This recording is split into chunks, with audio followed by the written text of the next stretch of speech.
Salut les players, on se retrouve pour une nouvelle vidéo. L'Atalanta Bergame face au Real Madrid. Grosse affiche pour les merengues. Là, il va vraiment falloir aussi prendre des points, hein, c'est important.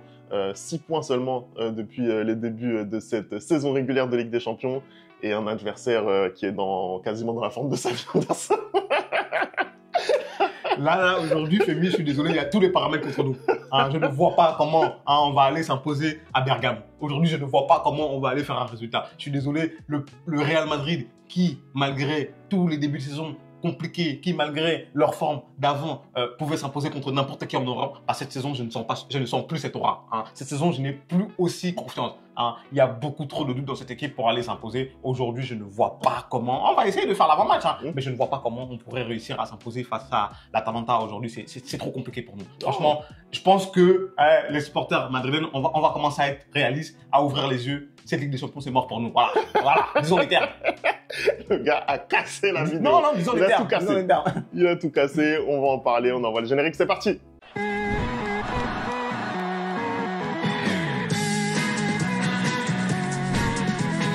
Allez, on commence tout de suite cet avant-match. Anderson, on est dans un contexte plutôt compliqué pour le Real Madrid, qui reste malgré tout sur cette victoire en championnat face à Gérone, mais c'est plus compliqué en Ligue des Champions. Il y a eu cette défaite à Anfield qui a fait énormément parler, notamment à cause de la prestation de Kylian Mbappé, mais globalement, dans le jeu, c'est très compliqué pour le Real d'Ancelotti, on va pas se mentir. Aujourd'hui, en fait, Femi, c'est que le Real Madrid, l'année dernière, par exemple, c'était compliqué dans le jeu, dans certains matchs, mais il y avait toujours le résultat. Aujourd'hui, c'est simple, il n'y a ni le résultat, ni le jeu.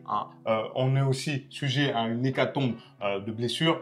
Tout est compliqué aujourd'hui, hormis en Liga, où je ne sais pas comment on arrive encore à être parmi les premiers et à jouer le titre en décembre, mais en Ligue des Champions, en fait, c'est très très difficile. Et tu te rends compte que ce Real Madrid, cette saison, à chaque fois qu'il a rencontré un adversaire un peu à son niveau, ça a été l'hécatombe. Barça, tu te prends un 4-0, tu perds contre Milan, tu perds contre Liverpool. Aujourd'hui, tu affrontes, tu l'as dit, Femi, une équipe qui est sur 14 matchs sans défaite, une équipe qui n'a pas encore perdu en Ligue des Champions cette saison. Tu es sur une équipe qui est première en Serie A, il me semble. En fait, tout est bon niveau Atalanta face à ce Real Madrid-là. Tu l'as affronté, cette équipe, en août, mais la vérité d'août n'est pas la vérité de décembre. Ils ont totalement changé. Et surtout que toi, tu es en proie à une saison compliquée, à de nombreux doutes. C'est-à-dire qu'aujourd'hui, Femi, on n'est pas capable de savoir ça va être quoi le 11 du Real Madrid face à cet Atalanta. On va essayer, mais c'est très très compliqué. Aujourd'hui, on n'est pas capable de savoir si le Real va se réveiller enfin et lancer sa saison en Ligue des Champions du moins, parce que il y a trop d'incertitudes, il y a trop de joueurs qui ne sont pas à leur niveau, le jeu, il est totalement dégueulasse, on va le dire. L'entraîneur, le coach, non, mais disons les termes, on va dire les termes. Le coach, je pense qu'il est totalement dépassé par les événements et par la situation, parce que je pense que lui-même ne sait plus trop ce qu'il fait sur le banc et ce qu'il doit faire comme tactique, on va être honnête.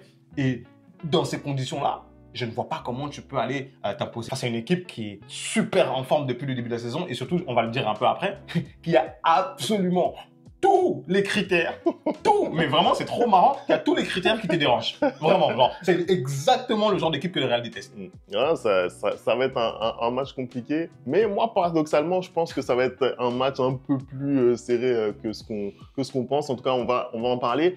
Anderson, sur la composition d'équipe, tu le disais, c'est un peu le flou en ce moment côté Real, on ne sait pas trop quelle direction prend Carlo Ancelotti avec son 11 de départ à chaque fois.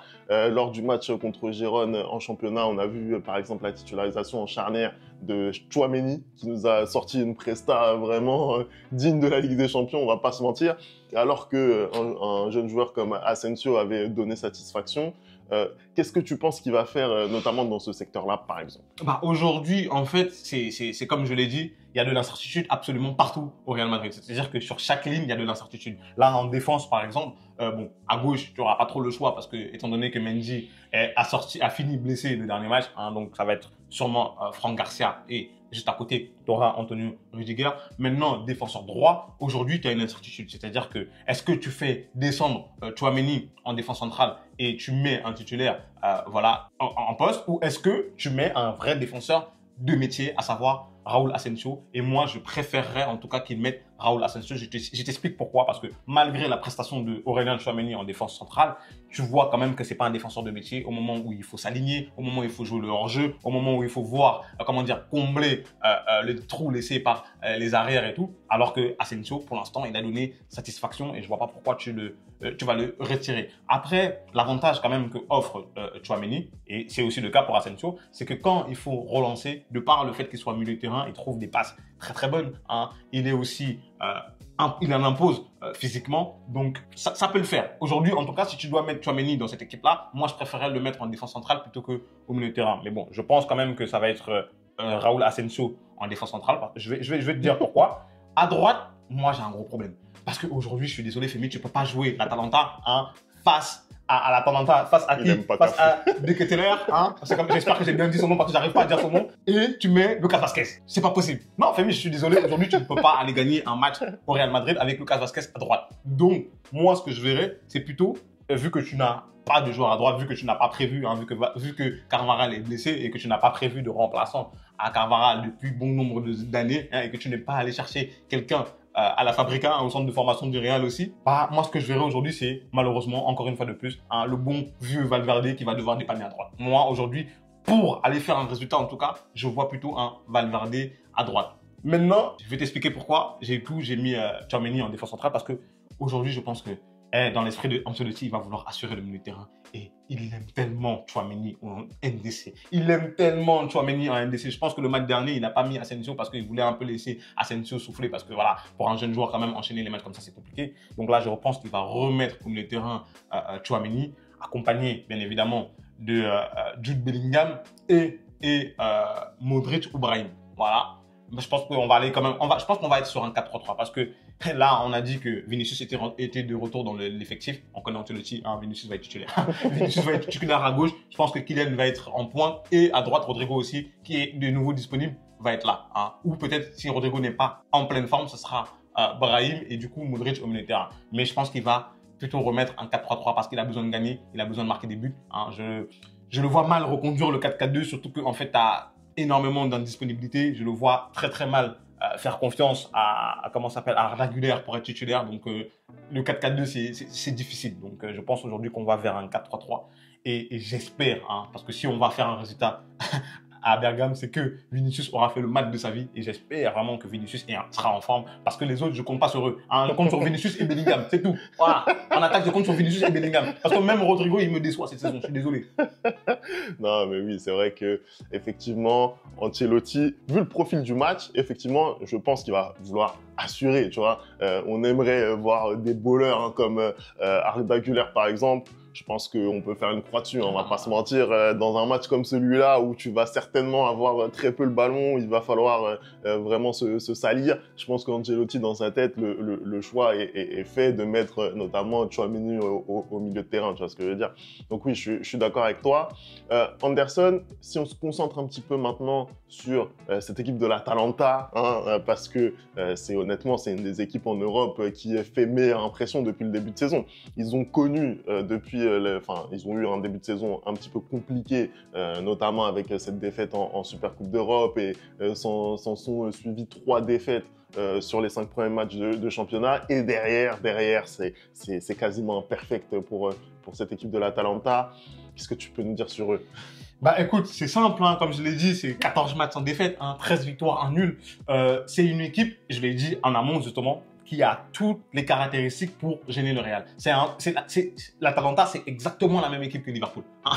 C'est juste qu'ils ont un peu moins de PR, hein, parce que voilà, c'est pas la première ligue, mais c'est exactement la même équipe que Liverpool. Aujourd'hui, c'est une équipe qui est extrêmement rapide dans la transition. C'est une équipe qui te fait un pressing, mais t'as jamais vu ça. Hein. C'est une équipe qui te met de l'engagement tout le match, vraiment de la première à la 90e minute, ils te mettent de l'engagement. Hein, et c'est tout ce qui dérange le Real au moment où ils perdent le ballon. Tout de suite, en contre-pressing, hein, c'est des joueurs qui jouent, qui sont à la fois physiques, mais à la fois très, très, très techniques, qui savent ressortir le ballon et qui te font très, très mal. Ils sont cliniques, ils vont pas avoir besoin hein, de 40 000 occasions pour te mettre des buts. Hein. Ils ont notamment Lookman ou Retegui qui sont extrêmement en forme. Donc, tout ça, en fait, tout ça me fait dire que ça va être un match extrêmement compliqué pour le Real et que ça va être le match, parce que même le match de Supercoupe de l'UEFA, ils avaient dominé le Real. Ils avaient dominé le Real et malgré tout, tu t'en sors, je ne sais pas comment, face à cette équipe de l'Atalanta. Mais là, ils sont sur une autre dynamique et ils sont beaucoup plus en forme qu'ils étaient en août. Et ils vont poser énormément de problèmes à cette équipe madrilène. Hein. Gasperini a réussi à trouver la formule magique pour que tous ces joueurs vraiment pressent ensemble, jouent ensemble. En fait, on a l'inverse du Real. Aujourd'hui, on est une équipe du Real Madrid qui s'appuie sur ses individualités, alors que face à l'Atalanta, eux, c'est un collectif. Aujourd'hui, vraiment, tu as un collectif, des joueurs qui poussent dans le même sens. Hein. Tu as un entraîneur qui arrive à faire comprendre son coaching et ses tactiques à ses joueurs, hein, ce qui n'est pas le cas du tout de l'autre côté. Donc, je ne vois pas comment aujourd'hui le Real va réussir à aller bouger cette équipe. Parce que je le dis, hein, il y a des années où, je suis désolé, je suis supporter madrilène, il y a des années où on allait à Manchester City, où je savais que ça va être compliqué dans le jeu, mais dans ma tête, je me disais, on est le Real Madrid, on peut toujours trouver une solution parce qu'on avait des joueurs qui étaient capables de le faire. Aujourd'hui, plus je regarde les matchs et plus je me rends compte en fait que cette voix dans ma tête qui me disait que ouais, on est capable quand même de gagner le match, bah, elle disparaît petit à petit parce qu'il n'y a rien depuis le début de la saison qui me fait dire que ah, mais le Real, même s'ils sont nuls, peuvent renverser le match. Tu vois ce que je veux dire, hein?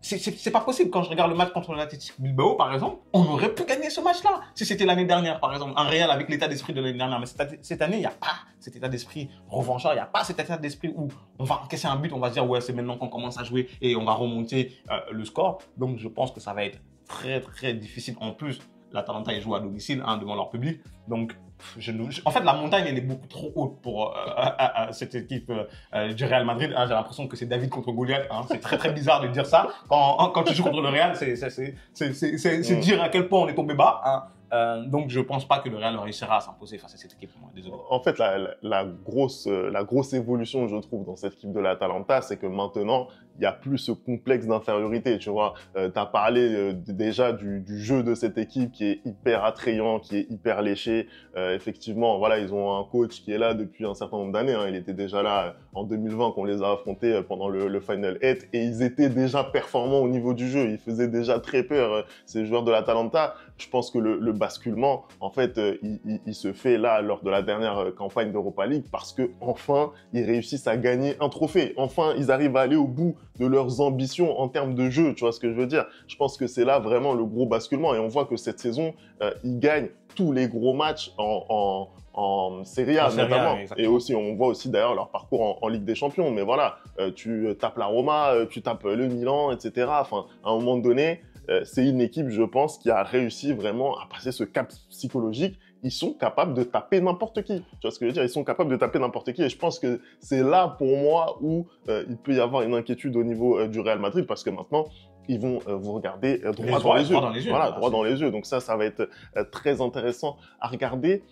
Anderson, c'est quoi pour toi la clé de ce match? Comment le Real Madrid doit s'y prendre pour gagner face à cette Atalanta? Est-ce que tu as la réponse déjà? Femi, comment le Real Madrid doit s'y prendre pour gagner face à l'Atalanta? Ben, je vais te dire, se mettre à genoux et prier. Voilà comment on doit faire. Aujourd'hui, là, on doit se mettre à genoux et prier. Hein? Tout le monde doit aller déposer des doléances. Tout le monde doit prier, qu'on soit musulman, qu'on soit chrétien, qu'on soit juif, qu'on soit... Prier Dieu.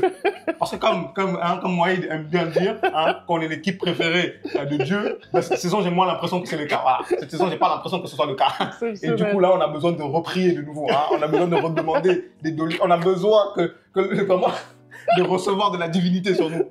Non, mais plus sérieusement, je pense que la clé du match aujourd'hui, c'est de savoir si tes attaquants vont être en forme, vont faire un bon match. Hein. Déjà, Vinicius revient de blessure, donc je ne sais pas. Il n'a pas joué ce week-end, donc je ne sais pas s'il sera en forme pour ce match-là. Mais s'il est titulaire, je pense que clairement, de côté Real Madrid, offensivement, c'est lui qui sera le plus gros danger. Hein. Rodrigo, je ne sais pas aussi s'il sera de retour dans le 11 titulaire, mais voilà. Le Real peut aujourd'hui s'appuyer aussi sur un Jude Bellingham qui est revenu en forme. On rappelle qu'en Liga, c'est les 5 derniers matchs, il a marqué 5 fois, et puis même ses prestations sont vraiment de haut vol, pardon. Hein, et on voit un Jude Bellingham qui, de nouveau, est beaucoup plus porté vers l'offensive, et du coup, ça aide beaucoup plus le Real Madrid. Ensuite, il y a celui dont je ne veux pas citer le nom, hein, qui, ce week-end, a marqué un joli but. Hein. Première mi-temps, très, très compliqué. Je vais même dire même l'heure de jeu, très, très compliqué. Mais après, il a commencé à faire des bons appels, il a commencé à être un peu plus remuant. Hein. J'espère que voilà, il sera aussi bon sur le terrain qu'en interview, hein, pour nous raconter des bêtises. Mais voilà, j'espère vraiment que pour le coup, l'équipe va être très très clinique devant et derrière être très très solide. En gros, faire du Real Madrid, le Real Madrid qu'on connaît. C'est-à-dire que vraiment être solide défensivement, mais à chaque fois qu'ils ont une occasion de te punir, ben, ils te punissent. Parce que je ne vois pas en fait dans le jeu comment tu peux réussir à déjouer cette équipe de l'Atalanta avec le niveau de jeu que tu affiches en tout cas depuis le début de la saison et avec le niveau de jeu que tu as en Ligue des Champions depuis le début de la saison. Donc ça va être un match hyper compliqué pour le Real. Si on gagne vraiment, c'est que Vinicius aura fait des miracles. Voilà, moi c'est tout. Oui, moi je sais que c'est ça. En fait, ce qui est vraiment étonnant avec ce Real Madrid, c'est qu'on a l'impression que, tu vois, par exemple, sur la première demi-heure face à Gérone, on voit même pas une esquisse d'une équipe qui est capable d'eux. Tu vois ce que je veux dire? Honnêtement, moi, si tu me dis, au bout d'une demi-heure face à Gérone, qu'on termine le match à 3-0 pour le Real, je me dis, mais attends, mais personne n'y croit. Parce qu'en fait, il y avait rien du tout. Mais genre, vraiment rien. Sauf que du coup, la différence entre Gérone et l'Atalanta, c'est que si tu fais les mêmes 30 minutes, à l'Atalanta, t'as 3-0. Ouais, c'est vrai, ils vont te punir. Donc oui, je pense que une des clés du match, ça va être la capacité justement au Real Madrid. Même si ils subissent, ils savent le faire, ils l'ont démontré déjà ces dernières années, ça va être la capacité justement de pouvoir ressortir les ballons, de pouvoir se montrer dangereux en transition, tu vois ce que je veux dire? Et donc effectivement, que tes flèches, donc Vinicius en premier lieu, s'il est bien titularisé, et Mbappé aussi, bah, vont être prépondérantes. Ça veut dire que tu dois pouvoir t'appuyer sur eux pour pouvoir enclencher et montrer à ton adversaire en fait que tu es dangereux, tu vois, essayer d'inspirer un minimum de crainte en fait. Faudra faire des appels dans la profondeur et non redescendre, venir demander le ballon dans les pieds alors qu'on n'a pas le niveau technique pour le faire. Voilà, c'est un message que j'envoie à quelqu'un. Hein. Donc je pense que si il veut bien faire là mardi, il doit faire que des appels en profondeur et surveiller son alignement pour ne pas être hors jeu 4 fois sur 4. Voilà. Anderson, les pronos maintenant. On a bien compris que tu étais très optimiste, hein. Très optimiste pour ce match face à l'Atalanta. Oui, ça va être compliqué, mais est-ce que pour autant tu les vois perdre? Moi, je suis désolé, comment dire, je ne peux pas être optimiste. Hein. Je dois laisser place au réalisme justement, et je vois cette équipe du Real Madrid perdre encore face à l'Atalanta, 2-1. Je vois pas comment on pourrait gagner. Après, j'espère que je vais me tromper, hein, qu'ils vont me montrer que c'est encore une équipe. Mais cette saison, franchement, pour moi, c'est poubelle. Hein. La Ligue des Champions, en tout cas, c'est poubelle cette saison pour moi. Et je pense pas qu'on va retrouver cette dynamique. On peut peut-être gagner contre Stuttgart et Brest, mais contre l'Atalanta, ça va être très très compliqué de ramener autre chose qu'un match nul. La réalité, et en fait tu viens de le dire, c'est que dans le fond, le Real Madrid, ils n'ont pas vraiment besoin de ce match face à l'Atalanta. La réalité, c'est ça, c'est que le Real a 6 points aujourd'hui, tu bats Stuttgart et Brest, tu prends 6 autres points, tu as 12 points, tu es qualifié et tu es même peut-être assez bien placé dans les 24 premiers, tu vois ce que je veux dire? Donc en réalité, factuellement, le Real, je pense, n'a pas besoin d'aller plus que ça chercher un succès face à l'Atalanta. Après, il faut quand même battre Stuttgart et Brest. C'est compliqué, je suis désolé. Quand tu vois ce que le Real produit comme jeu, c'est très compliqué d'aller battre Stuttgart et Brest. Je suis désolé, Brest, ils mettent plus un pied devant l'autre là depuis quelques matchs. Tu vas voir contre le Real. tu vas voir contre le Real, ils vont pas mettre un pied devant l'autre. mais voilà, tout ça pour dire qu'effectivement, le Real, je pense qu'il ferait bien de se concentrer sur leurs vrais objectifs, c'est-à-dire la Liga et c'est-à-dire gagner les 2 prochains matchs qui arrivent en Champions. Surtout que c'est en janvier en vrai. Et c'est en janvier, tu vois ce que je veux dire. Là, tu es face à une Atalanta qui est très très forte, tu vois ce que je veux dire. Pour autant, moi je pense que ça va pas forcément se terminer avec une victoire de l'Atalanta, forcément. Ça va pas forcément se terminer avec un score aussi nul. Donne ton prono. Là, tu vas à gauche, à droite, donne ton prono. Le prono, je te dis 1 partout. Voilà, 1 partout. Je pense que ça va plus se neutraliser qu'autre chose. Voilà. Écoute, on verra bien. Allez, merci d'avoir regardé cette vidéo. On n'oublie pas les bonnes habitudes, @le replay foot, et on se retrouve très très vite pour une nouvelle vidéo. Ciao.